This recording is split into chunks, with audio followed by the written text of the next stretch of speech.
Hvac County Fire District 6 Board of Commissioners meeting. It is January 4th, 2022. I'll call the meeting to order and ask Commissioner Haynes to lead us in the pledge of allegiance. I pledge allegiance to the flag of the United States of America and to the republic for which it stands, one nation, under God, indivisible, with liberty and justice for all.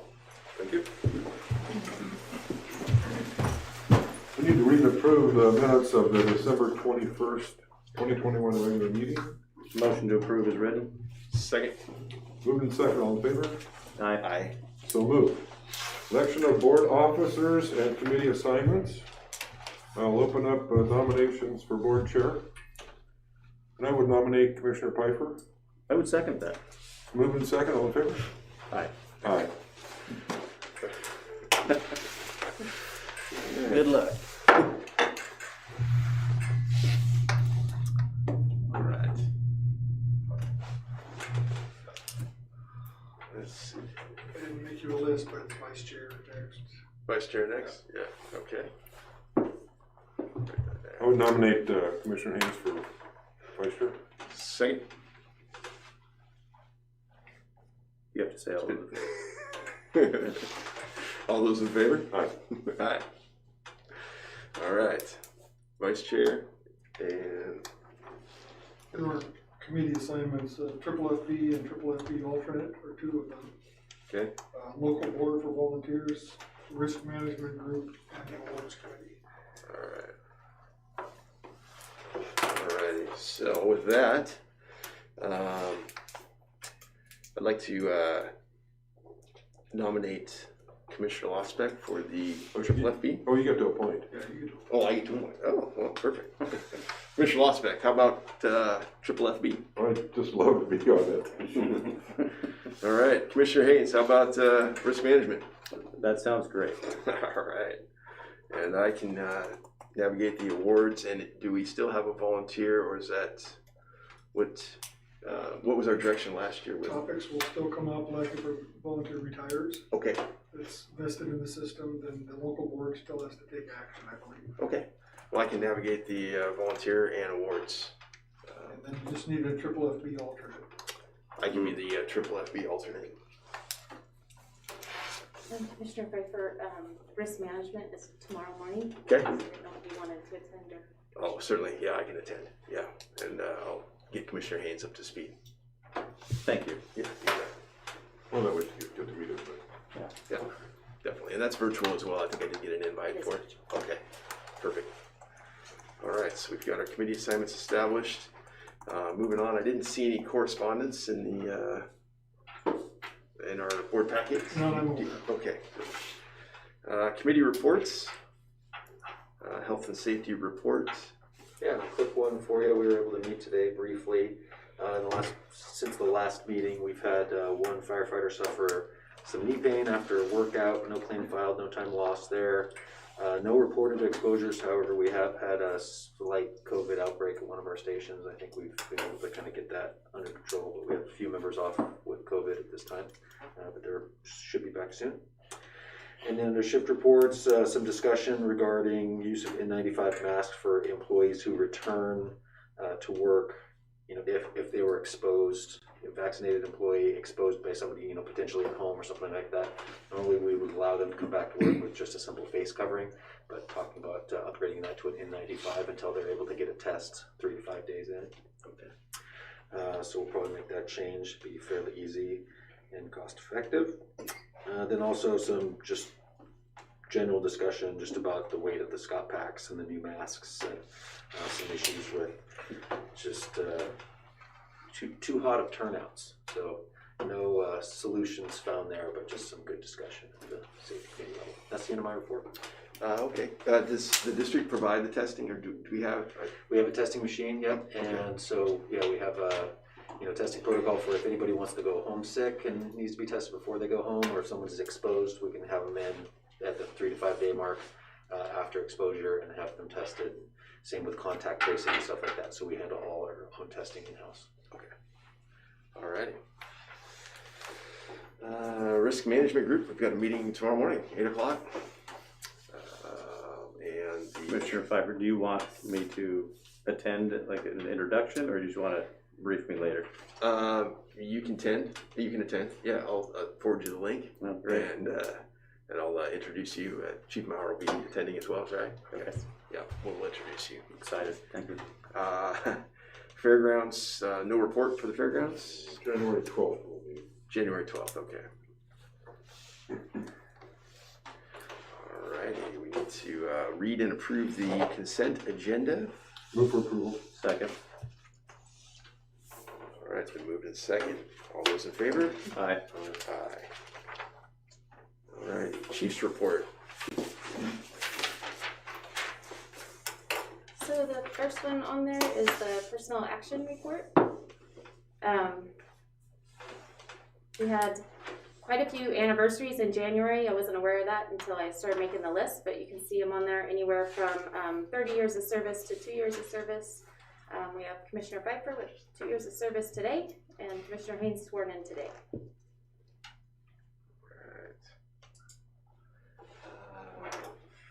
Facilities update. I will turn that over to Chief Newberry. Thanks, Chief Maurer. So, Commissioner Haynes, I guess the whole board, I'll just introduce what the purpose of this is. So, occasionally I send the fire chief memos regarding projects that we have going on related to facilities, whether construction projects or repairs. Or usually I just include things of interest, not all the mundane minutia. But if it's going to cost us some significant money, or if I see that there's a big problem or a long delay, I'll write this memo to the fire chief, and when she feels it's appropriate, she inserts it into the board packet for you. So when it's in here, I go through the details for you guys so that you guys are able to kind of stay apprised of what's going on. So as far as our OAC meetings, which is our owner, architect, and contractor meetings, we have only had those with the architect, and they've been pretty mellow over the holidays. We have another one coming up at the 6th here in a couple days. Those then occur every couple of weeks until we get into construction, and then in construction they happen every week. So Station 61 is of interest. The remodel is underway. As far as the planning is concerned, we have 60% drawings and cost estimates to the fire chief. There has been an increase in cost of the project when we decided to go away from doing anything down at the shop, but then adding the PT space on the back of the building here for the crews and the logistics space on the other wing. That increased obviously the square footage and therefore the cost. So Station 60, just so you guys know, we're waiting for to basically hammer down the cost on this. We're waiting for drawings to go through the county. We're at a place where it just takes forever for the county to review things.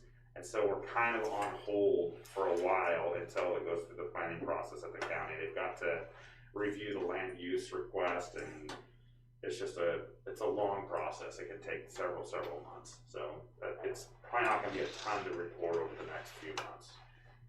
Okay. Station 62, we're still having some supply chain issues with the lights that we have out there. Just to bring it up to speed on that, we have some kind of smart lights out there that aren't acting very smart, and the drivers and the computer chips that are in each of the light fixtures have failed in some of the fixtures.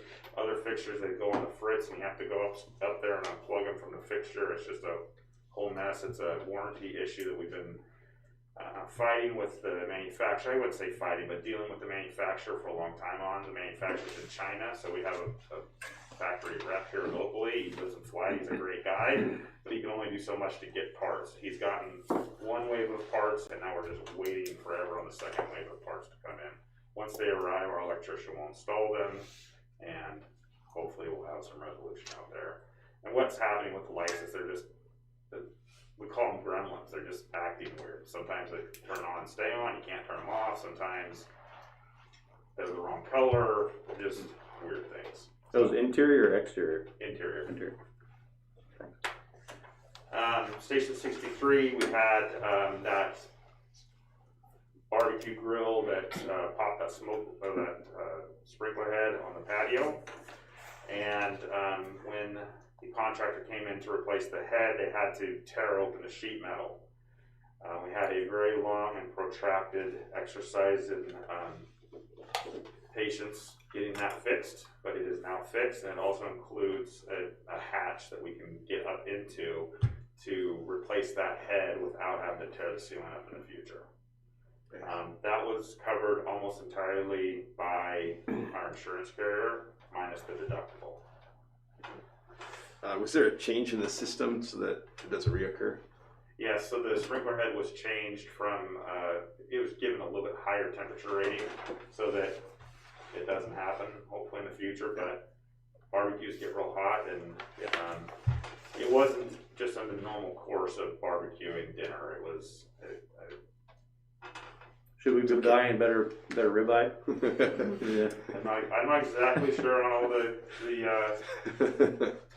dynamics of what happened out there. I just know that it was a little hot. Okay. Alright. So, the fresh air system is called a DOAS. It's still not functioning.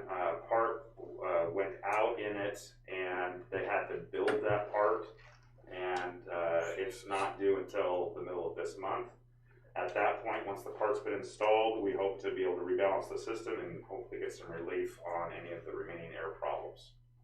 When I say air problems, I just mean there's some stagnant air in portions of the building. Is that a warranty part or? No, it's not. The warranty is 1 year. Oh. We are working with the Hvac Inc. to get them to see if they can get warranty coverage on this. And they're in our court. It's just difficult when you're talking about a big manufacturer warranty when their written warranty says only 1 year. So. Okay. The training and storage building at Station 63. We're in the final planning stages. Of course, the board approved that purchase last month, which we secured the pricing on. And it is now we're just going through with a fine-tooth comb to make sure that we have the building exactly as we're supposed to. We went through some roof issues, and we went through some color issues just to make sure that we had everything dialed as we wished, and I documented the colors here for the chief to make sure that she agreed with that. We have basically one more shot at this before it goes into manufacturing. I got a call today from the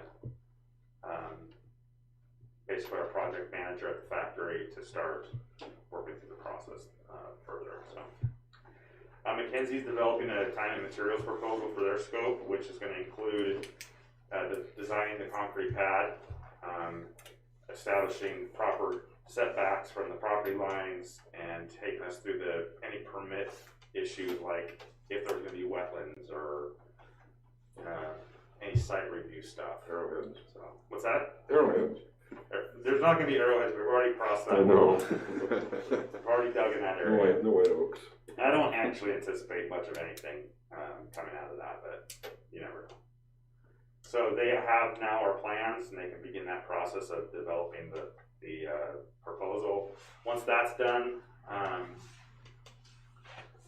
not once that. At the same time that that's occurring with McKinsey, the manufacturer will set out a permit set of plans, and we will then be able to take the permit set of plans plus the design of the concrete pad to the county and start the permit process. We learned last time that going out to bid during the permit process is not the best way of doing it, because sometimes things change in the permitting process and you already have somebody on the hook that have bid. Then you have change orders right out of the gate. So we will most likely wait until we have a permit in hand before we go out to bid for this. And then when we do go out to bid, we'll most likely utilize the small works roster bid process, which is different than if it were a bigger project. And we plan to use Brian Snurr Services to assist us with that bid packet. Great, thank you. You're welcome. One quick question back to the Station 61. The 60% drawings, I didn't see, are they in the packet? I didn't see the I number. just added those late. Oh, perfect. So it's called issue number 7, and it's in its own folder. But Okay. they're taking a little bit to download, so Oh, no problem. we can bring those back next meeting. No, that's all I'll take a look at them. I just missed that part. Thank you, Chief. Thanks for the report. COVID-19 update. So we're trending up in COVID,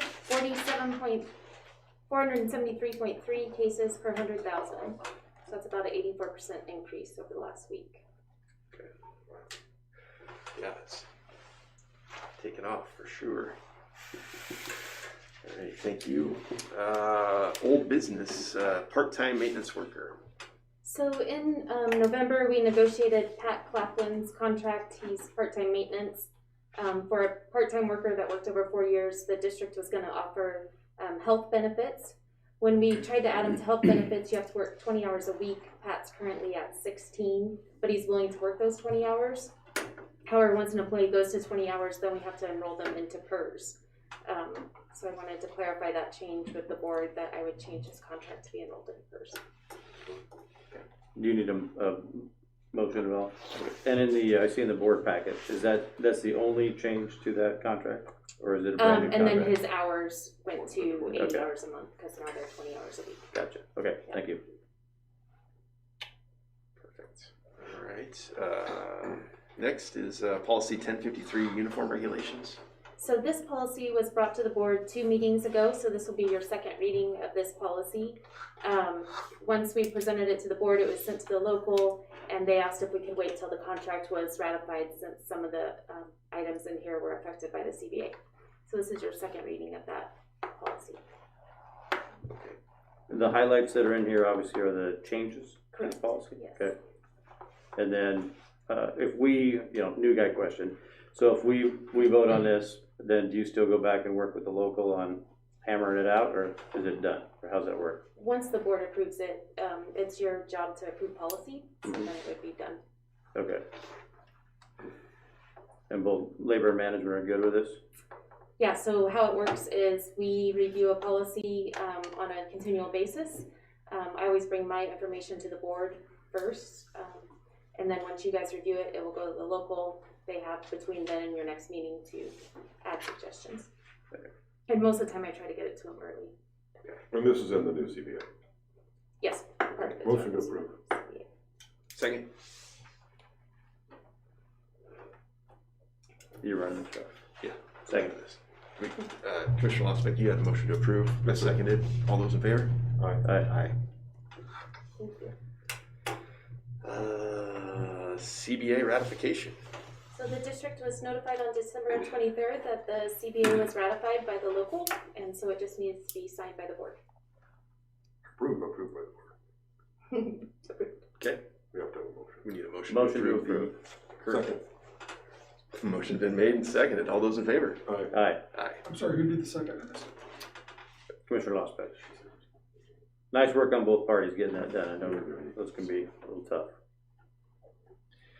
And Station 151. So we have, I thought it might be best to do a short recap presentation on Station 151 since we have a new commissioner.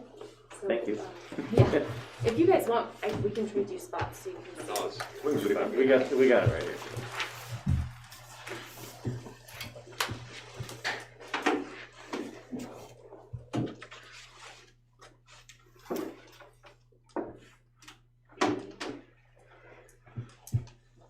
So over the past year, we've been having discussion on Station 151 and where we want to go with it, what's happening there, and how we think we can better serve it.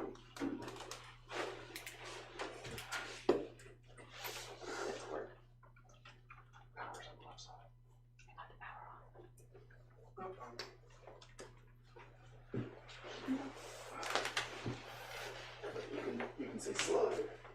Here, I got it. Got it? So just a brief recap, Station 151 was the conceptual design where 3 fire service agencies, us, District 11 and District 12 got together and thought that that was an area of the community that we could better serve all together. In theory, when 151 was built, it was a great idea because it was an area where not a lot of our departments could reach that area. But over time, we found it harder and harder to staff. So the idea was it was going to be a joint station, joint staffed, and then facilitate other public safety agencies such as CCSO and the Fire Marshal's Office. What history has shown us is, take this off to present, sorry. What history has shown us is that we haven't been able to joint staff it. It's been a 20-year station. The only staffing that has been there has been volunteers from District 6. We got to the point at District 6 where we could no longer provide that staffing as well. The call volume's been low traditionally, and so it's just been hard to staff. When we look at our areas, Clark Cowlitz is the top, Clark District 6 is the bottom. We obviously cover a lot smaller, more urban, condensed area, which makes our coverage just easier based on geography. Clark Cowlitz has a big area and it's spread out with a lot of rural land, which makes it harder to cover their calls. When we track our mutual aid responses, we look at how many times we respond to Clarkford and how many times they respond to us. So it's about a 75-25 split over the years. And we look at that from incidents and responses. So the difference is incidents is just the call, responses is the units going. So every time you see a CCFD6 unit in CCNFR, that makes them unavailable for calls in our area. This is total time spent on those calls. So overall of a year period of time, it's not that the time's so excessive, but the time out of station and out of place is a lot. When we look at District 6, this is the area in red that we're getting pulled up to, that is Clarkford's area. So we're going almost all the way up to Ridgefield, up the freeway, and we cover a large portion of their area. So the one on the left is what 62 would be called into for Clarkford, and the one on the right is what 63 would be called in for. Those are all calls, right? Not just 1 and 2? Oh, I'm sorry, those are only priority 1s and 2s. Okay, thank you. Priority 1s and 2s. So if Station 151 were staffed full-time, they had a crew there all the time, this would be their coverage area. So when you do it by mapping, we map out where they'll meet the other jurisdictions. So you can see that their coverage area is about 2/3 Clarkford, 1/3 District 6. So that's something to keep in mind when we talk about joint staffing is how much will they actually affect District 6. We overlaid the red area on the blue area. The blue area shows 151 coverage if it were staffed and in service. The red area shows what we're covering already. So what this just illustrates is that we're already covering most of that area that we would cover if 151 were staffed. We've been tracking the development in District 6. We do know that we have a number of developments going in along the 179 corridor, but we still have a number of developments going in the core of our district, which is down the I-5 corridor. And that's also our densest call volume. So we currently collect $1.49 per thousand for fire and 37 cents per thousand for EMS for a total of $1.87. There's a good possibility that the board may consider asking for a EMS levy lid lift in the fall of 22. And we don't collect any of the revenue for those calls that I showed you that we respond to in Clark Cowlitz. So that $1.87 that our taxpayers pay supplement that response into Clark Cowlitz. You want Dave? I don't know how to make that link go. Sorry. So the mission at District 6 is dedicated to excellence in protecting and serving our community.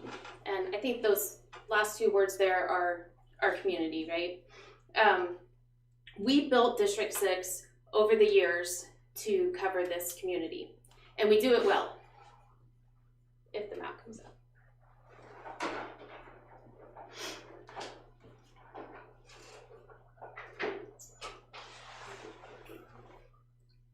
Dave, can you do can you do the 5-minute for both departments? So this is 5 minutes for our district. And here's 5 minutes. Let me take 24 up. So our response target is 459. So at 5 minutes, you can see that the majority of our department, with the exception of the very west side, is covered. And that's because we've looked at station placement and where to put those apparatus and locations in order to cover our district. You can see that at 5 minutes, the whole west and north of us at Clarkford is not covered. And then can we look at 6?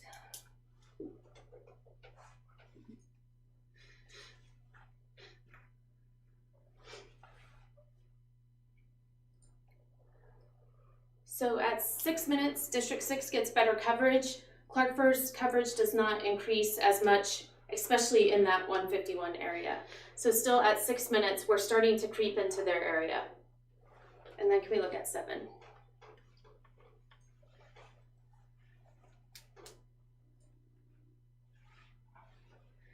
And at 7 minutes, our district is almost completely covered. The areas that you're seeing where there's holes are parks, Whipple Creek, the creeks, those kind of things. So, like I said, District 6 has good coverage. Even when we spread out Clarkford to 8 minutes, they still have that hole. That's 151. Will it go back to the PowerPoint, Dave?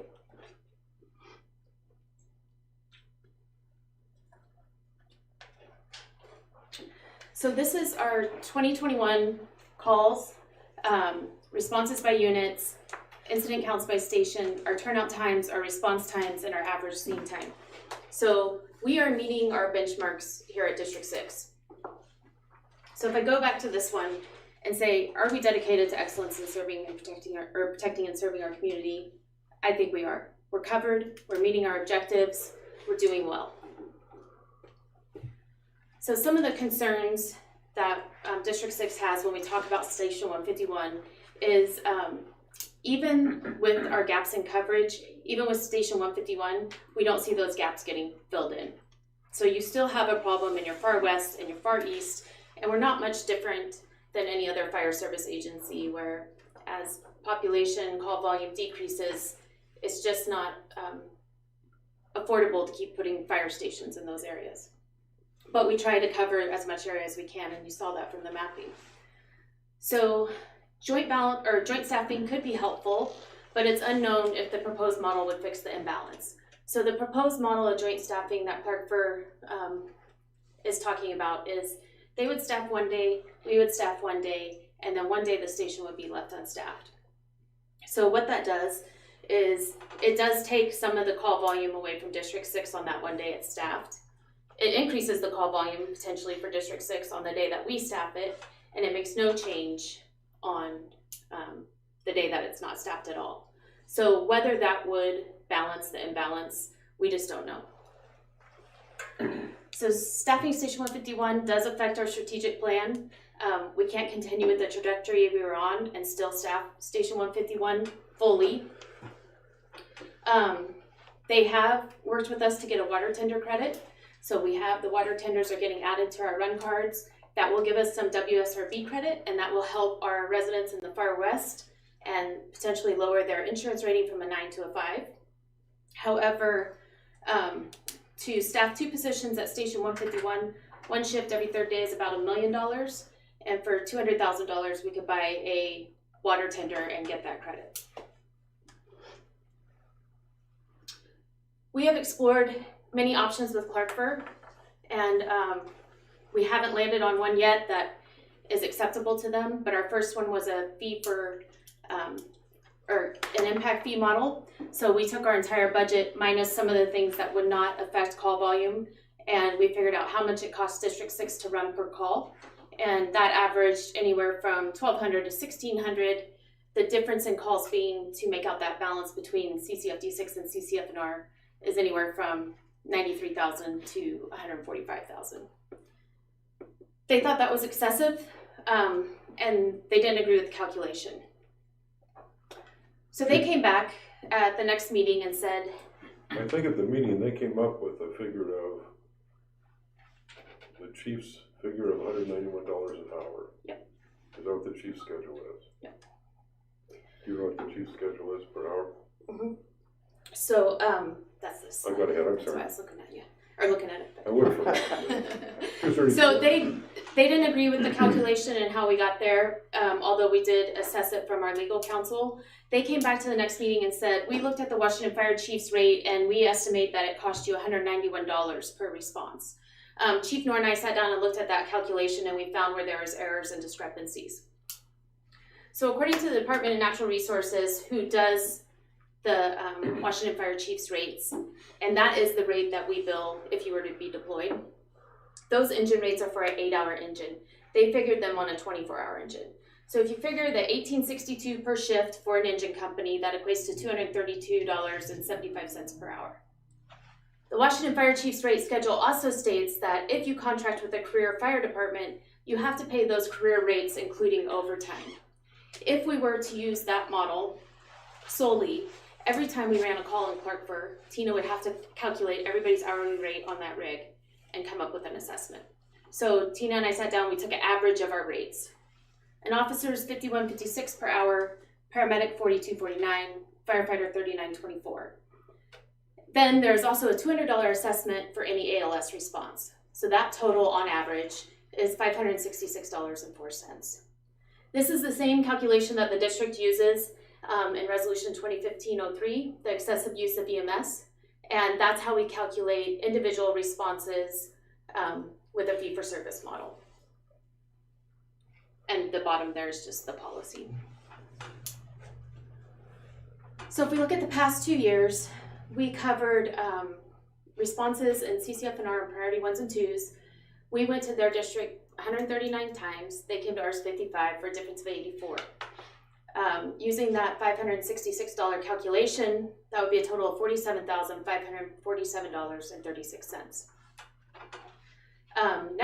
This year, we went 171 times to 39 times for a difference of 132, and that total would be $74,717.28. So we heard what they said about, they didn't like the first calculation.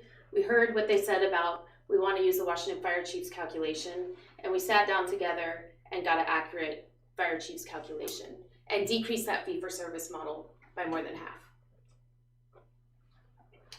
So this fee-for-service model is also known as an automatic aid agreement. That's what some people call them when you enter into these agreements. And they would just pay an established fee per response, and then this is assessed till the responses are balanced. Anytime you'd set up this kind of option, you'd want a time frame for reevaluation, and this is just a beginning plan. It's just a Band-Aid, it's not the permanent plan. So what we have also explored is some immediate actions, is adding that water tender response from CCF&R to CCFD6 in areas where it's required. This is currently being developed with CRESA. It's quite a process to get that added to all of our run cards. And then explore adjusting response cards to limit the amount of CCFD6 into CCF&R. And this one, CRESA is unknown if they can do. Yeah. Right. Why can't they do it? What do they say when? Because when we operate as a county, they can't apply a specific rule for just two organizations necessarily. So we would have to just do it manually, which it can be done manually. But there's, to our knowledge, there's no way to write that rule in to make it automatic. Interesting. Okay. So Clarkburg has been pretty vocal about they don't want to pay for services. So we looked at other options, and one of those was adding the water tender and adjusting our response cards. Adding a water tender gives us very minimal relief. There's about 400 residents in the west side that could potentially go from a 9 to a 5. And other than that, the times that we use a water tender are pretty few and far between. So if we're looking at just decreasing that insurance rate for those residents in the west side, then we're better off not investing in the station and buying a water tender. District 6 also came back and presented another solution once we heard that they didn't want to pay for fees for service. We said that we would split staffing with them. We would hire one position, so that would be 4 firefighters. We would expect them to hire 4 firefighters. those would become District 6 firefighters. We would run that station 24/7 with a 2-person squad, and the financial investment for both departments would be about $600,000. Clark also isn't overly interested in this scenario. They feel like this may be contracting for services, and they weren't interested in it. So CCFNR pitched a few things that they're considering, and one of them is starting June 1st. They would like to staff either a 2 or 3 person engine in response from Station 151 to calls in CCFD6 and CCFR. Or they proposed a CCFD6 CCFR joint staffing, and that would be the 1/3, 1/3, 1/3. So they would staff one day, we would staff one day, and it would be closed one day. Can you go, So, Sorry. go ahead. just so I can clarify this, they're proposing on June 1st of staffing the station themselves, and they also have a proposal of 1 day each fire district? Yeah. And so with their proposal on June 1st, are they proposing to staff it for 3 shifts? No. 1 day. 1 day. Okay, that's So, okay. That so would be my 1/3, they'd still cover their 1/3. It just wouldn't be, we would put no effort in, no money in. So they would pick A shift, and they would, B and C would be vacant, Correct. and that's their idea. That's their idea. Okay. Or they could do A and we could do B and do it with their own C. Right. So I asked all staff to talk to you guys today too, because I think Chief Russell has some really unique operational perspectives. Chief Schmidt has some unique what's coming into the district perspectives and staffing perspectives, and then Chief Newberry can help us with the facilities and the equipment. But I think it's important you hear from them too, so I'd like to open it up. But what I'd like to pose to you, before you even think about what they say and try to absorb what they say, is what is 151 doing for District 6 if we put personnel there? And can District 6 provide that same amount of service, maybe better service, by increasing our core and staying within? So I'm going to turn it over to Chief Russell, and he can kind of explain to you the operations of what we got going on up there. And can I see that actually? And go back a little bit. And really, I just want to be available to answer questions, but I did want to point out something back here a little bit.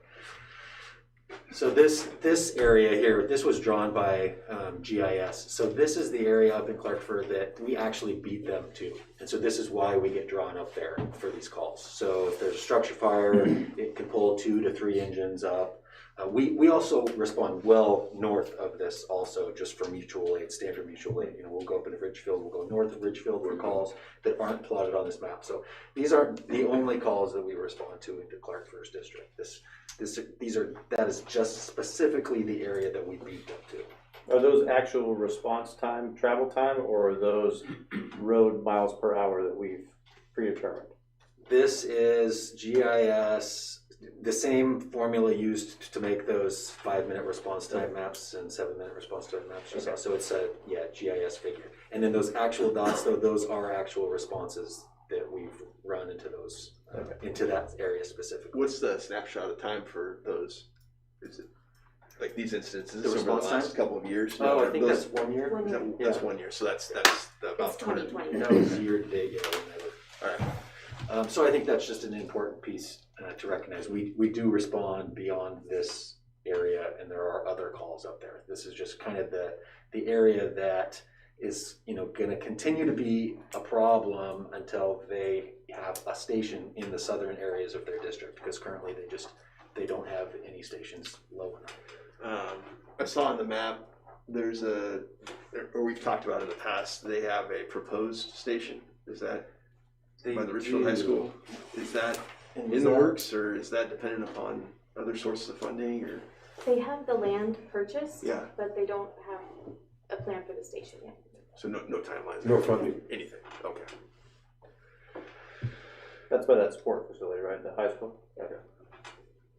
And we have mapping with 24, but you'll still see we have a big hole. So you could see, and if Dave, if you want to go back to those response time maps, and if you can zoom in, kind of zoom into our district, so we can kind of see. You see those holes? There are holes, and like Chief mentioned, those are mostly parks. We have some areas in our district that due to roads, due to geography and waterways and that sort of thing, it does create quite a delay up in that northwest area. And we get the same kind of delay out there in Mountain Vista as well. It takes us about the same amount of time to reach certain areas around the university as it does to get up into the Sarah neighborhood, that sort of thing. But overall, I mean, we cover, especially, the north end and where the, bulk of our calls are, we cover very well. And I think, this whole thing began, I think, from a meeting with the crews, and the crews just mentioning, we're going to Clark for an awful lot. And I wish somebody would look into that. Chief looked into it, and now I think we all wish we would have never opened that can of worms, because it's been just Can of worms. Can of worms. Could you put the one back up where if 151 was staffed, where we would expect to respond into District 6? I think that's back in the PowerPoint, Dave. Was that back in the PowerPoint? I'm sorry. Oh, I can put it on here if you want to see the one. I'm trying to make it as difficult as I can. So here's adding 151 to this map. And that's at 5 minutes. So I guess my question would be, would it be an advantage to District 6? I know the core is the core. We can pretty much cover everything in less than 7 minutes. But the whole Mount Vista area, north of, and I can't tell what, Station 151 would cover. And if there was a squad there that was covering 3, 4s, and 5s, and we could keep our engines and truck and quarters, is that an advantage to us? I think certainly any additional staffing is an advantage.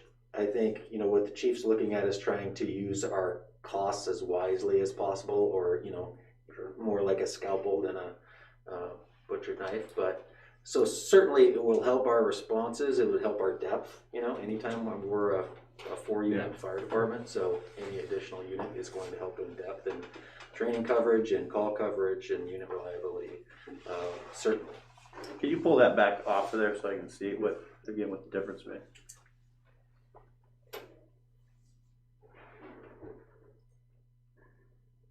So you see where the changes in colors here? That's what we already cover at Correct. 5 minutes. Yep.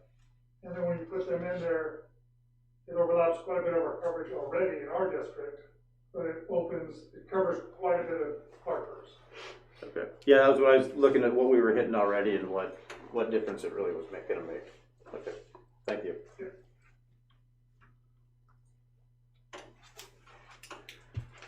So I know, a lot of the kind of philosophy around this discussion has been, what is it to be a good neighbor, right? And Clark Fair has been a good neighbor, and we have been a good neighbor. And, from my perspective, coming from the outside and looking at this, is a 100-call imbalance and inequity enough, to go after this? And to me, that's a, decision for you guys and for the community. But it certainly is, and it will get worse unless, something is done on their southern edge of their district to figure that out. But, I know Chief Noor, I don't think believes at this time that it's, a big enough inequity to really address. And so, I would just ask, what number are we comfortable with? What is that number? And that's really for you guys to decide. So I guess we can ask this on the 11th, but so rather than pay $75,000 to us, how much are they talking about spending to staff that? So obviously there's money. They feel like there's something that's worth throwing some resources at it. I'm just trying to figure out if it's not a priority, but rather than pay us $75,000, they'd rather staff a shift. Have they given us a dollar amount of what they think that's going to cost? Well, to hire 2 people, it's about $1 million. So, Yeah. 2 positions, because you have to hire almost 4 for each one. Okay. The other thing I would say is we've been in a contract with Clark for over 20 years, and not all aspects of that contract have been met. And so if the board were to consider anything, there would have to be very good contract language with benchmarks that had to be met. And we would have to be held to that on both sides, but. Okay. So Chief Schmidt, did you have anything to add? Yeah, if you wouldn't mind, let me go back to this map for a second, just to point out something here that was brought up. In fact, when they did this map, they mentioned it, that a lot of the data they had to change because the station 24 is actually non-existent here. That was a station for Ridgefield that they took out of service without any plan to put something back into service, which then gave us up here even more. And one of the things that was mentioned was, well, we closed the volunteer program in 151, put more stress on their units. And that's not really true, because as we looked at the decrease in call coverage over the last 3 years specifically, we dropped down to only 9.5% of all calls covered by the volunteers. And when they did run up north, they ran by themselves. When they ran in our district, we shadowed them with a rig. So we really weren't getting advantage out of it, and it was costing us $250,000 to manage that program out of 151s. So it was an economical and just a feasibility response to a situation that just couldn't be sustained, and we had to take it out of service. But they were saying because of that, that's, you know, they didn't realize that we were going to do that when they took 24s out of service. When they weren't actually participating in the program they were supposed to be 50-50 with the entire time for the past 20 years, which has been actually zero on their side from what I've seen. So yes, this 151 going out of service increased a little bit of the call volume, but it was minimal because they really were not covering many calls in that district. And it put the burden on us. One of the things that Chief mentioned was a water tender. It was brought up in one of the earlier meetings that a water tender could cost, you know, almost a $500,000. I've done a lot of research on looking at them, and you can get a nice newer model pumper tender for the $200,000 range. If you want just a tender, you can get one for, you know, $75,000 to $100,000, and that would get us our WSRD credit within our district itself. So there's a way to do that for us without having to go too far out and put ourselves on a limb for coverage and, you know, in arrangements up north here. Would that have to be at a staff station, Chief? No, it has So to be. we could put it at 151. So It has to be within, I think the chief found out, it has to be within about 5 miles of the area it has to cover. So distance-wise, it could be on the floor at 62s, and then if we get a call up there, they could run with it, or somebody could pick it up, or it possibly could be at 151s. I'm not sure, I have to get the specifics on that, but if you have a coverage crew, go pick that up and maybe go out there with the squad, take it, you know, run it there, grab it, and run it out. Okay. New guy question. Why don't we have a tender? We just have never, I don't know, no apparatus plan that I've seen at District 6 has had one on there. So we've always had the brush rigs. We've called tenders from Clarkford and Vancouver that can get them to us pretty fast. So I think that we got to the point where we were using a tender, gosh, less than 4 or 5 times a year. And we could get one from 11 or 12 back in the days, Clarkford now. And even Vancouver could respond from their station out on 72nd and get there. So it was just a cost benefit thing. But you know, you could buy a used pumper tender and get the credit for those 400 people. And get this apparatus that we have to maintain, but we'd have it, and we could probably use it occasionally on some of the brush fires we have too, if it's all the drive. So Yeah, I think there's it's an definite option. value. There's some value to it, I think. And we are moving out along that 179th corridor with new construction, and along with that are hydrants. So we've added hydrants to on 179th, so now we're all the way out, you know, past 10th Street with hydrants now, and it will continue going that way. So our hydrant coverage is increasing tremendously. So our dependence actually on the water tender is going to decrease. Chief Graham, anything to add? Well, Chief Maurer asked if we had any input in this conversation, and from a logistics perspective, any changes to staffing that station would just, you know, you have to go back to the drawing board with the contract that we hold with the other tenants in that station. That both office space, living space, and truck-based space. it certainly isn't insurmountable, but it is something to consider. But I'll go out on a limb and just kind of ask the obvious question, which is, what calls are they going to run?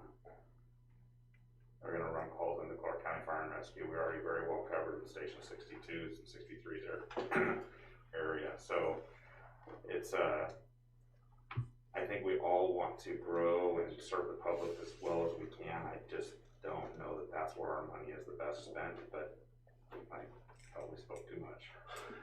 Thank you. From the age of the building, I guess logistically, I understand the HVAC systems would need to be updated. So the HVAC, so the building is a good building, and it's in good condition. We've maintained it well over the years. It has a fairly new roof on most of the building. The HVAC systems have been slowly dying and being replaced. There's, I think, 2 to be replaced. We're not in charge of the facility necessarily out there, so it's Clark for, they would be really familiar with what I'm about to say, but I believe we agreed to put 2 new HVAC units in there this year. So it's a good building. Would you anticipate, I know if our crews are there living in the facility, it's older, it's gonna break, and we need to replace it. Is that a concern, or do you feel like, I mean, if we throw people there on a 24/7 operation, is the facility gonna handle it, or is it gonna be up to our standards, or are our members gonna be saying, hey, this isn't District 6 standard, we need a this or a that? Well, the District 6 standard has evolved since that station was built. And District 6 standard, with Chief Maurer coming into logistics a few years ago and looking at how buildings are built now, no, it doesn't have the same dirty, clean barriers, separations. And because we don't control, of course we don't control the whole building, but the side that the crews would be on, we don't control the access. It's hard for us to control who's going to be coming and going in that. So for security, although they are cops, I mean, it gets pretty secure, but for security, you don't have, the unique ability to lock that thing down. We don't have the unique ability to limit access on what pathogens or anything might be coming or going with the clean, dirty perspective. It's a sprinkler building. There's no PT space, physical training space to speak of. I mean, there's a really pathetic little closet that doesn't get used. The kitchen area is nice. I certainly could use some updated appliances, but I mean, it certainly isn't as expensive as starting from scratch. No way. But there would be some things that would need to be upgraded. Thank you. Chief, currently, so if I understand it, there's no separation between who has access, is that right, currently? So if we were to come up there and occupy the fire station side of it, the police aren't on just one side of it and the fire station just sits there, or they use the whole thing, or how does that work currently? So there's essentially 2 wings to the building. One is the fire marshal's office and some sheriff's office kind of locked down, like the evidence room and some of the offices over there. And then on the fire side, which used to be considered the fire side, there was a bunch of dorms, a couple of offices, I think 3 offices, kitchen, the dining area, and then a crew, day room area, barbecue area and stuff. Well, that whole hallway now that used to be dorms has been converted into offices where the sheriff's office now occupies. All but 2 of them. Actually, I think it's all but 1 of them now. The one that I'm speaking of is kind of a big dorm where there's multiple bunks, kind of old school. And it's on and off occupied by state patrol officers when they're attending, I think, the academy or trainings of some kind. So, yeah, we don't have control of that space. We do have control. We're letting them use that space, and they're paying more percentage towards the cost of maintaining the building than we used to. Okay. So every time they took up over another, because they closed Central Precinct, moved a lot of their people there, and obviously they want more and more and more. And every time they occupy, and I've been on the FFB for 2 years, but every time they occupy another space, the percentage of total cost that they pay go up. If that makes sense. Yeah. And it's in the agreement that if we ever want that, they have 60 days to move their crap out. Okay. So we can get back in there. I don't know if there's still beds in the dorms. The dorms were decent size. The only thing, the clean in, clean out thing, I don't know what you do about that. If we're required to do that. Anybody who used to work at Old Station 3 would understand that that's a pretty nice station. But it's paid for. I guess that's the big deal. The citizens have already paid for it. And I don't know if we decide we're going to walk away from it, which is kind of sounds like where staff is kind of pushing stuff. We have to realize that Clarkford can go ahead and staff that. Mm-hmm. And Clarkford can go ahead and respond into their area, but can't respond into ours. So my concern is, and I don't know if it's a threat or if they're really going to do it, wherever the video is, if they staffed it and just responded to their area, and there was a heart attack at the fairgrounds and they didn't respond to the fairgrounds, then all of a sudden we've got a pretty significant PR issue. Yeah. That's one of my biggest concerns. I mean, Right. what are they going to do there versus what do we want to do there? And if they occupy it and we don't, what's going to happen? I mean, it's, especially with the 380 houses next door, the new commercial going in where Jolly's is. I think the Riding Academy on Whipple Creek's in, I think, soon for a whole bunch of houses. Plus everything along 10th, all the light industrial and stuff going in. With the access road, 10th going through soon, I think we can respond to that area a lot quicker than we can right now. That's a real benefit to us. But my main concern is if the station's paid for, they have the right to occupy the station. Mm-hmm. You read the contract, they can do that. And they can do it in District 6. They could put a station in Philida if they wanted to. They just couldn't respond anywhere in District 6 for a call. So my concern is if they staff it and don't respond into District 6, and we've got some union people here, and I think we should talk through that issue. What does it mean to the public? What does it mean to our bargaining unit? So a couple of things, I think. I'm concerned about this model of a day with no staffing, right? Like we staff it, they staff it, and then no staffing. So if we were to move forward, I would want to see, probably us staff 2 days, they staff 1 or something along those lines. And I guess we can ask this on the 11th. How do they explain to their cities that they serve that because are they willing to put 3 people on an engine company at Clark?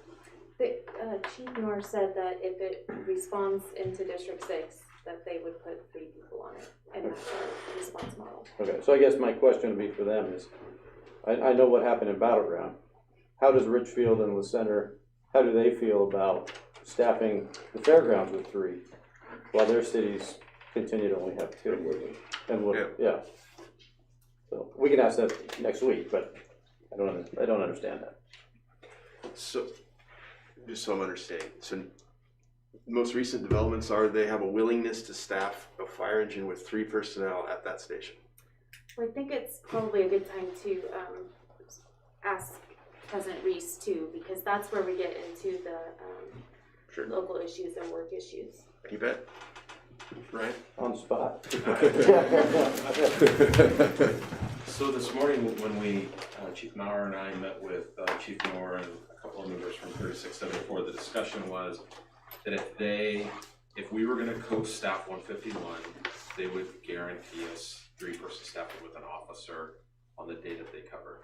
There was a talk about the shift schedule, the 48-96 that they currently are on, and that there were some people that were willing to, move maybe to a 24-48 schedule to match our schedule. But if it was a co-staff station, it would have 3 people on there. Without putting words into Chief Norr's mouth, he then said that if we decided not to, that they would probably just cross-staff a squad and an engine with 2 people on there, and would try to manipulate Cressa to a point where they wouldn't respond to the Fire District 6 from that station just into their area. But as Commissioner Losbeck brought up, and something that both Chief Maurer and I spoke to, that's a PR nightmare if something happens there and we're having a territory war and somebody's not in that service, so. I guess my question on the 11th is, are they currently training and hiring enough people to actually staff them on the 22nd? Question number one. Question number two, we don't know if they're gonna run an EMS levy. I know they have big plans if it passes, and I don't know if 151 is in that plan or if they have money now to do something at 151. Do you know? Well, Is that a question for the 11th? I don't know what maybe for the 11th, but I know Chief Nor evaluated our strategic plan and was upset that 151 was not mentioned as a station in our strategic plan, and that's because we focused on the core. When I reviewed Clark County Fire and Rescue's strategic plan, 151 is not mentioned in their plan either. So I don't know what the plan is. He says internally it's discussed quite a bit. It's just not discussed externally. And also the board gave you direction to emphasize the core and not Station 151. Thank you. So you pretty much did what we asked you to do, knowing that 151 was on the back burner and we were hoping to do it down the road 3 to 5 years. Yeah, thank you. But that was our request to you, that's what you did. And there wasn't any reason when we asked you to do that 2.5 years ago to emphasize 151 when we wanted another rig at Station 3, we wanted a truck at Station 3. What did we need to do financially to do that? And that's what you provided for us. So if Chief Nor has a problem with that, he can talk to us. Is there any reason not to deviate from that concept? No, we can deviate from it. We gave her that direction before we passed our last lid lift. I guess what I'm saying is, why wouldn't we just keep doing that? Let's focus on the core. We could. You know, and maybe look at this in the future. I don't know. I can talk in circles on this one. We all can. I mean, it's not, Well, I think the bottom line is again, we have to ask ourselves, what does 151 do for our citizens? And is it a good expense of our taxpayer dollars to staff it? Once you answer that question, then you look at it. But I would be very leery to go back into a contract with Clark on a joint staffing thing, because we just did that on 151 and we didn't get the help for the last 20 years. So that's why I would say those contracts would have to be very well laid out. And then as far as what their plans for are in the future, I don't know what they plan to do. I know they want to cover their southern end and they'd like to respond on their calls, but we're doing a good job of it right now. Yeah. And in 2 or 3 years, that'll be true. There is one All the new option construction. So. where we could, I feel that we need to take care of our citizens, and I need to be able to, if we go for EMS levy, say that, yes, we are in this area, but we get compensated for it, and we put it back into our people. I can't say that right now. Right now I say we're in this area at no expense to them. And so one option that I think would be fair is to collect that fee for service at the middle range. I've worked with them from low to high and listened to what they said, and I bend and bend and bend. And then push this off until both of us know where we're at with our EMS levies in September. Because realistically, at the last meeting I said we could probably start staffing this in June if that was the board's direction. When we marched out our hiring plan, we're to August. And so we couldn't even put anybody there until then if we wanted to. So if they were going to staff it themselves, they would have to have 8 people to do it. They'd have to have more than that if they're. I guess my question to you guys is, joint staffing, what does that mean to you? Does that mean we do it one shift, they do it one shift? Or does that mean a person from 6 and a person from CCF and R are on the squad together? And how do you feel about that?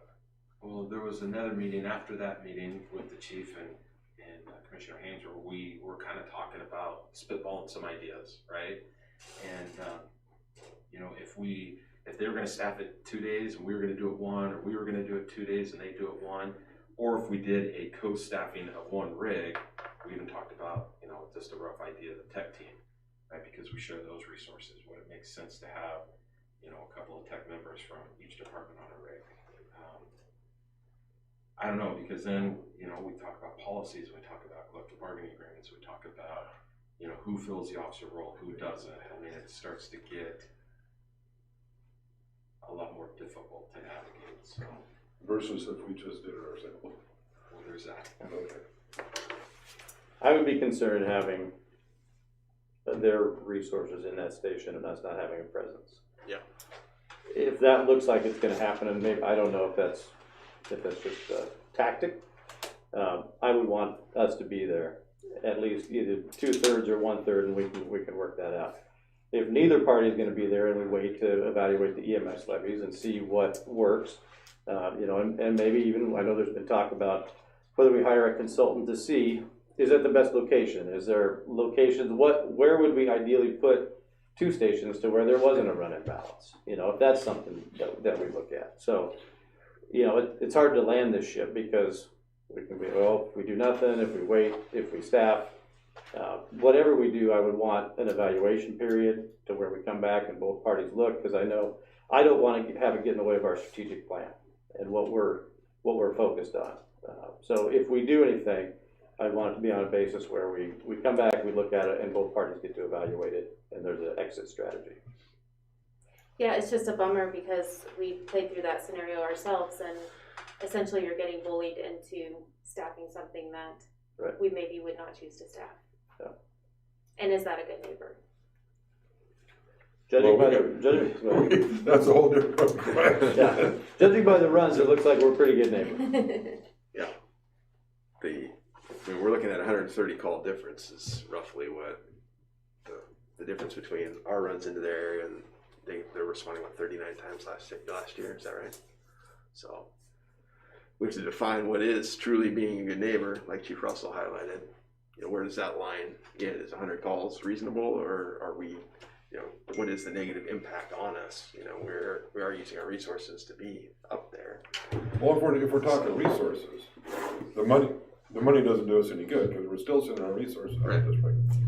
The only difference where the money would do any good is we could increase staffing or another rig or whatever, then it makes sense. But for 75, Buy a water tender? What's that? By a water tender? Buy a water tender. Yeah, buy water tender. And that provides value, provides immediate value to 400 or 500 houses within the district that see a drop in the insurance rates from a 9 to a 5, and that's a pretty significant drop.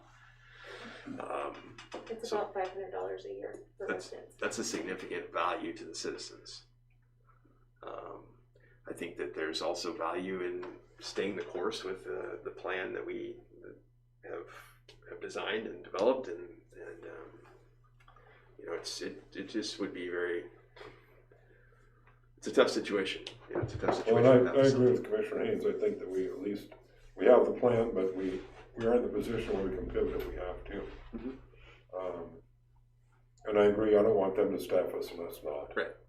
So bullying, head faking into PR, whatever you want to call it, if on the 11th they say, June, come June, we're going to staff that with 2 people, then we know the position that we're in, and okay. We have to take a look at it.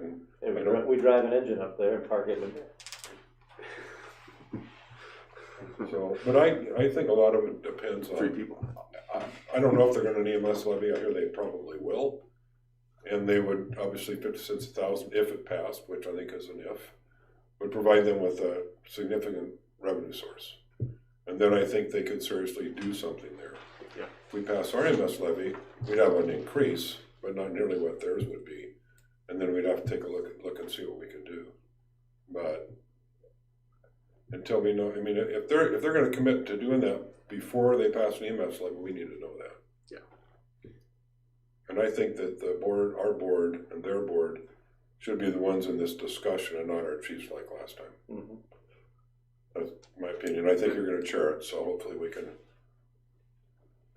go that direction and make sure that we can talk to each other and talk to them. And obviously, if we have questions about money or whatever, we need to involve the chief. But philosophically about staffing it and what their intentions are and all that, I think we need to get out on the table.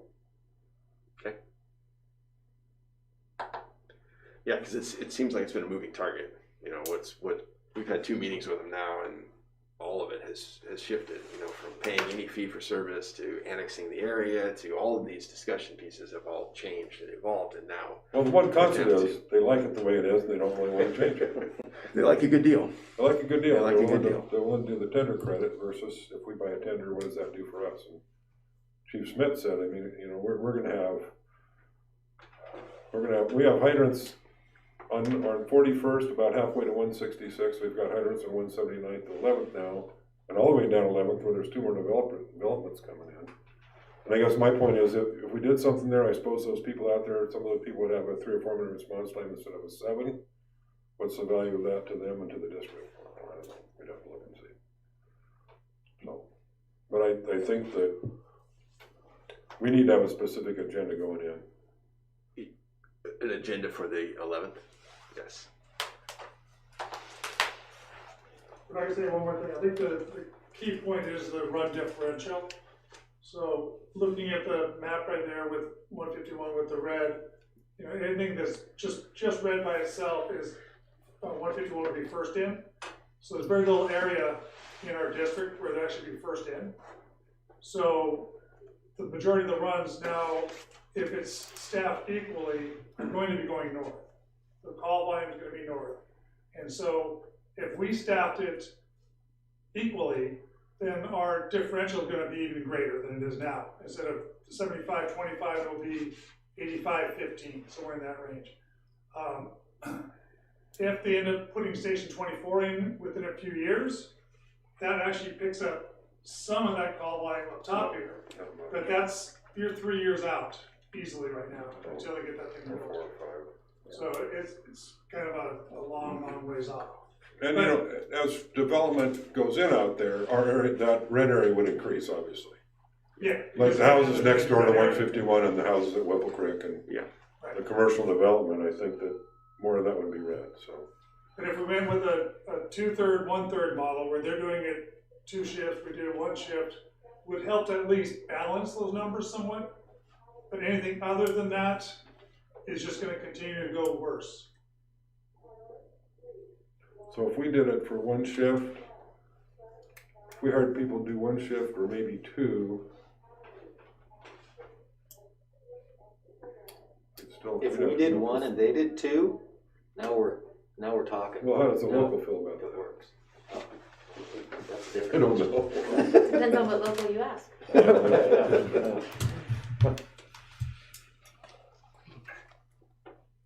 So we get some questions on the 11th and ask, kind of get a sense of where their board, what they're willing to commit to. And so we can understand, you know, are they really saying June 1 or whatever they're gonna staff it? But honestly, if the board is even considering District 16 2/3, them doing 1/3, the imbalance is so great now that you need to consider annexation with that. And I know that that's a dirty word, but now we're covering them. And we're hiring a lot of personnel to do You know that we can't drive annexation. The people that live in that area have to drive that. But it wouldn't, we'll just be making our problem greater the more we add to it. But if we did 1/3, they did 2/3. And I don't know where they're gonna get, you know, $1.5 million to do that when they. And I don't know how they're gonna explain it to the rest of their constituents. But that's their issue to do it.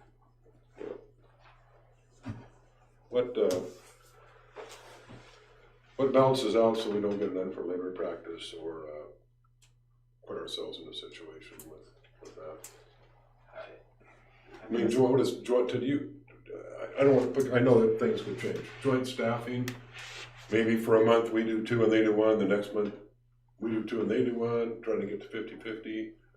Is that something? I don't know what you do with the people, right? I mean, that's the other question is whether or not. Put them on a tin wrist. Sign me up. I mean, Chief Noor in our meeting today seemed very well versed in case law in the state of Washington. You know, it is what it is. I'm not super excited at all about having 3674 members in that station that would get picked up on our 1s and 2s. And if we chose not to staff it with them, and now there's 2 people on the fire engine responding to our structure fires, that's a decrease to how many people we're putting on our scenes, which becomes a safety issue. I mean, it's just, you know, the ball of the yarn starts rolling and starts picking up speed, so. But if we could get somewhere where we felt it was 50-50, that would, we could at least take a look. Sure. Just to clarify, our legal counsel had a differing opinion than Chief Moore Chief Moore. about the working in our area. So. We had a different opinion about the auditor too. You explain that in your meetings, or he's aware of that there is differing legal opinions than what he's. Well, the difference going with with, 151 to our legal counsel is that 151 has never been staffed by career personnel. Okay. And so if you were to put career personnel in there, now you get into that area where they could say it is work skimming. Okay. Okay. And that's the difference between some of the case law was already staffed union members and they changed positions or changed areas, where this is not a staff station. Okay. And so on the 11th, is there going to be an agenda for that, or are we just opening discussion up with them, or what? If you would like, you and I could sit down and. I think we need an agenda. It's going to benefit you. Yeah. An agenda to go down. They can look at. They can comment. Let's meet. We can lead the discussion. We can lead the agenda with our Yeah. stuff. I think. Okay. Most of the questions I think are going to be towards them anyway. Yeah, it sounds like it. Yeah. Okay. Thank you.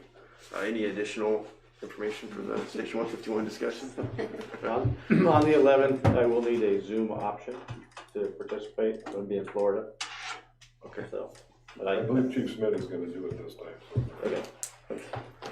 All right. Moving on. New business. J-Stout auction report. So the district regularly receives reimbursement from J-Stout when we declare items surplus and they sell them. We just received a check with a commission of $464.95. We also have a new list in your packet that needs to be declared surplus, and I would like to request that we surplus them at the chief's discretion. What number is that, please? Number 14. You wanna buy some stuff?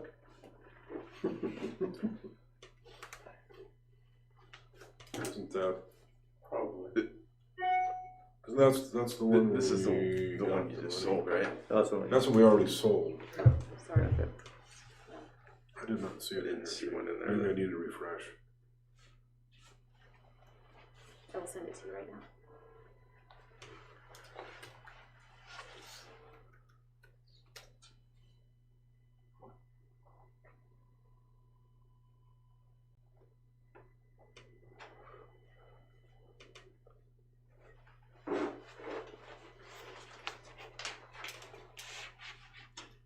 So there's tire chains, a recliner, wall trim, hand tools, cam brackets, and N95 vintage masks.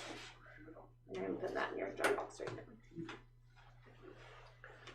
And you just want a motion to allow you to sell it, right? So moved. There's no vehicles or anything significant, right? Okay, I'll No. I'll second that. Very little things. Oh, there it is. Okay. What do you claim? Okay, I'll second that motion. Moved and seconded. All those in favor? Aye. Aye. All right. No B4 contract? So the district recently contracted with No Before. This program was recommended to us by our IT providers. It was also discussed extensively at the commissioners conference this fall. But essentially it's a training program for employees so that they can identify phishing emails and hacks and that kind of stuff so that we can keep our IT systems safe. Do they have to take an annual test? Chief Newberg, can you kind of go over what they do? Sure. This is a really dynamite program, actually. Okay. You're not being sarcastic? No. Okay, all right. I was a little bit hesitant until I learned about it. So this is actually an entire system of not only training, where the employees are given training opportunities that are official. Hey, this is your training for the day. Look for this kind of stuff to prevent yourself from getting infiltrated by ransom attacks, which you've heard all over the country, all over the world, where even small agencies like ours are getting held ransom and having to pay a lot, tens, hundreds, millions, tens of thousands, hundreds of thousands, millions of dollars to get their data released. How to prevent that from happening, because one of the best ways they get in is through the email system. And so it teaches our employees, yes, how to prevent that, It also gives tools where on the Outlook toolbar, there's an add-on that if you see something that might be a phishing scam, you hook it with this add-on, it goes to this firm, they evaluate if it's a phishing scam or not. They then, if it is a scam, they can go into the our entire server, pull it out of everybody's inboxes so nobody clicks on it. Then they can flip it and identify each and every place where you could have been had, and send it back out to our employees as a training opportunity. It's no longer nefarious. He can't get you at this point. There's ways where we can see where there's people that have been kind of really bad at clicking on everything. We can send them some extra training so that they know, hey, you need some help with this because you're getting us in hot water, or could get us in hot water. It sends rewards to employees that have identified scams. It's kind of gimmicky, but it's actually a pretty amazing product. So I understand also that there could be a break on some of our insurance because we have subscribed to this. So it's kind of a gift that keeps on giving. So our cyber insurance policy requires us to have a training program. Okay. And so this was an easy way to build that in, and one that we know that it's been tried and true.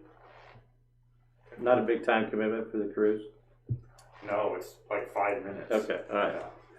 And actually, what they'll also do is they'll send you out these links in your email. And if you hook it, then you get the training right there. Yeah, you got the right one. Don't try and get this pizza coupon from Pizza Hut. And the Pizza Hut coupon, it looks so legit. It's remarkable. But if you do click on it, then you have remedial training. So it's really up to the user how much training they get. That's a lot.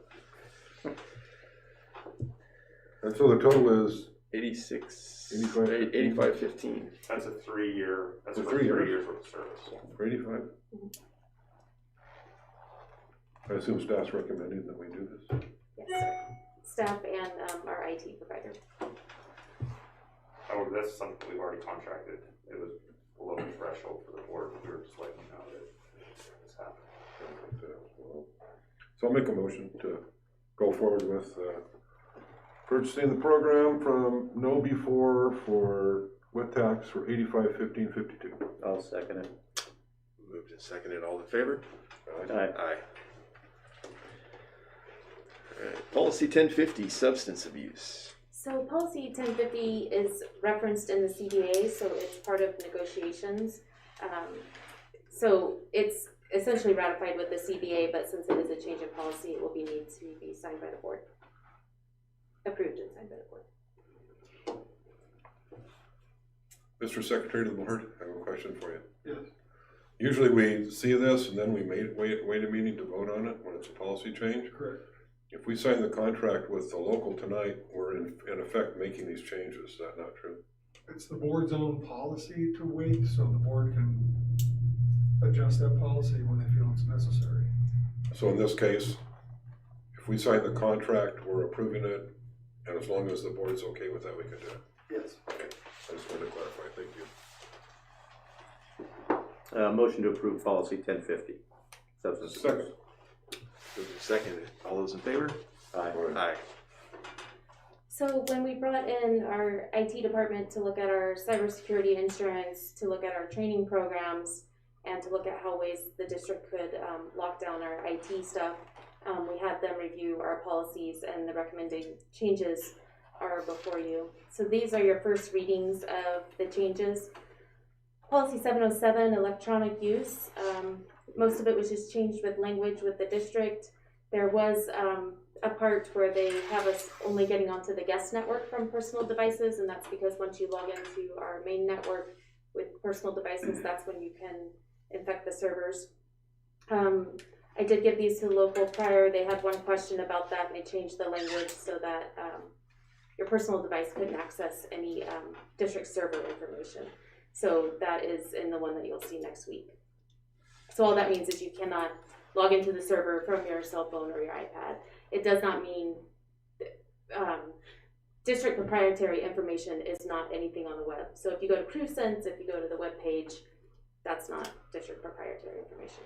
They can get that from their personal devices. Okay.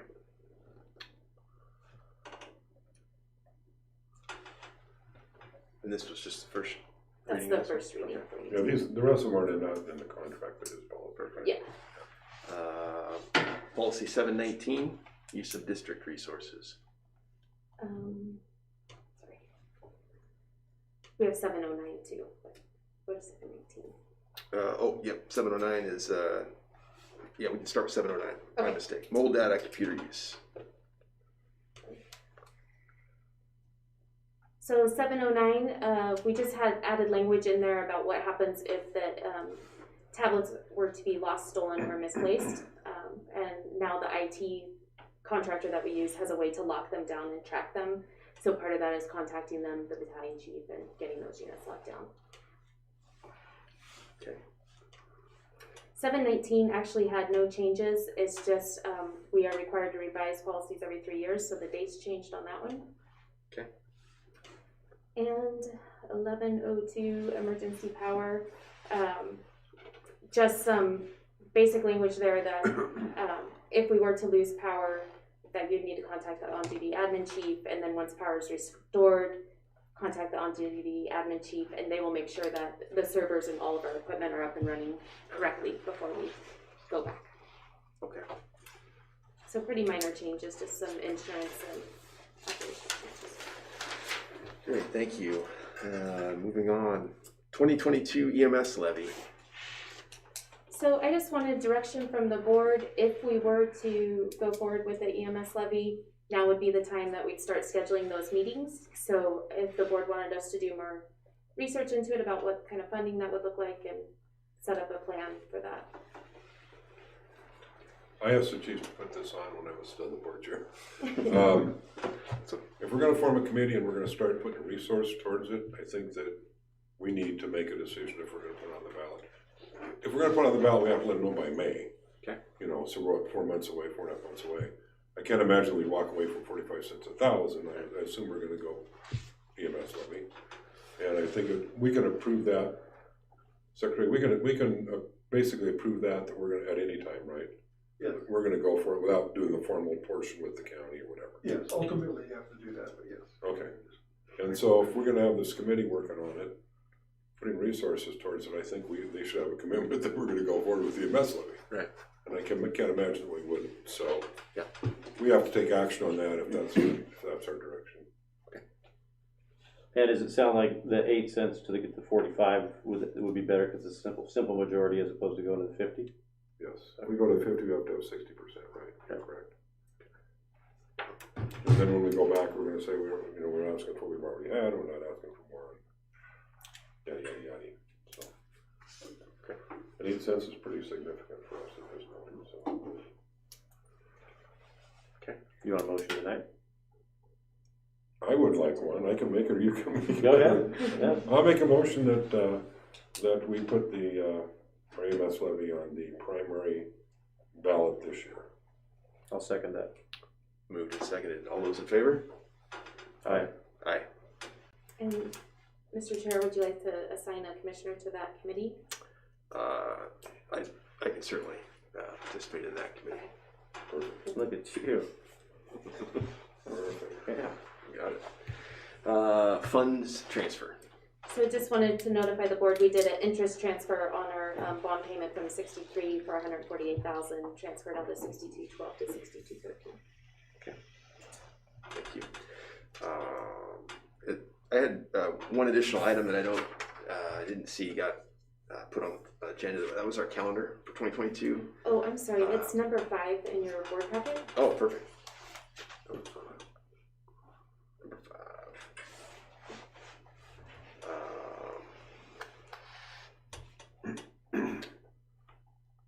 There it is. Okay.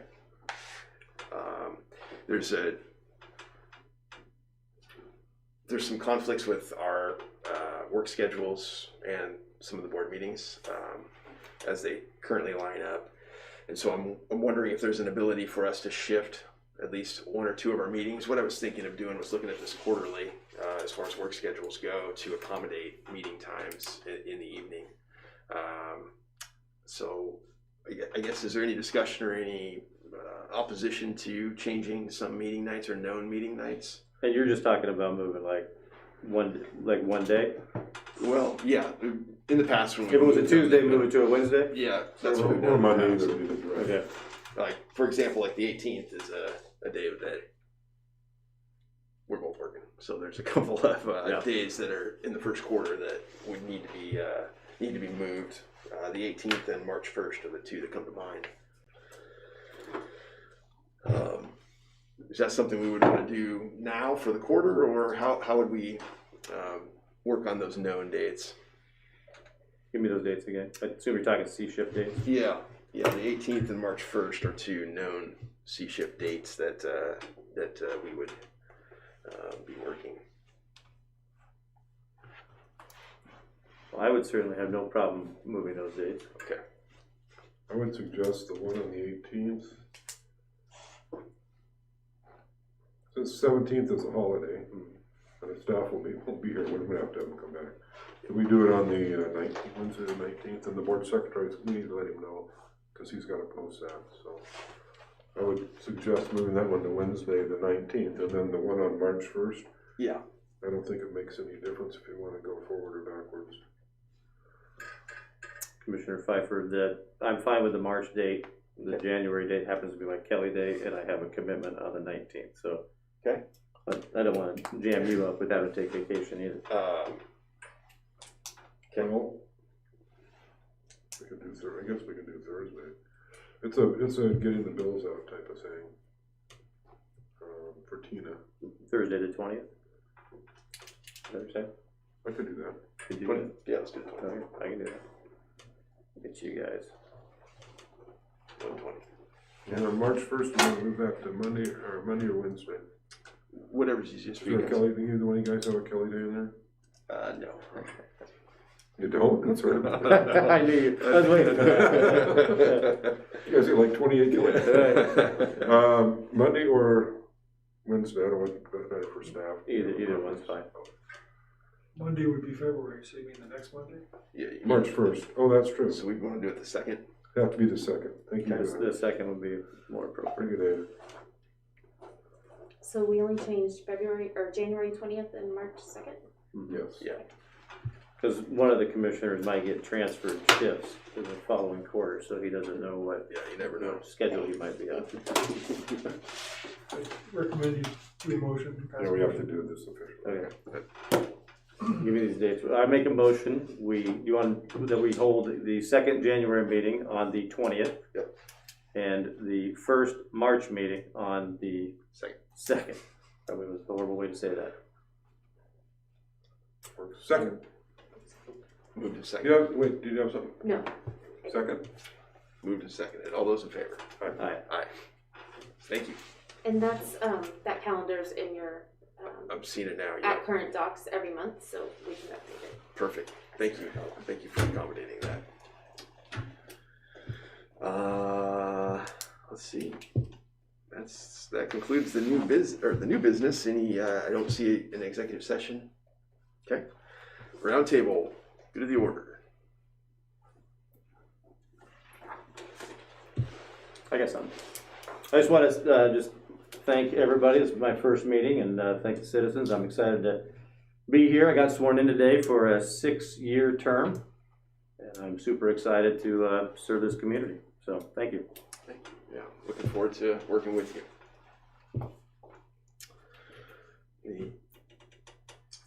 Everyone comment? We have a question or a One comment? comment, Okay. from Bill and Nostrum, said CCFD6, protect that EMS levy, that's my legacy.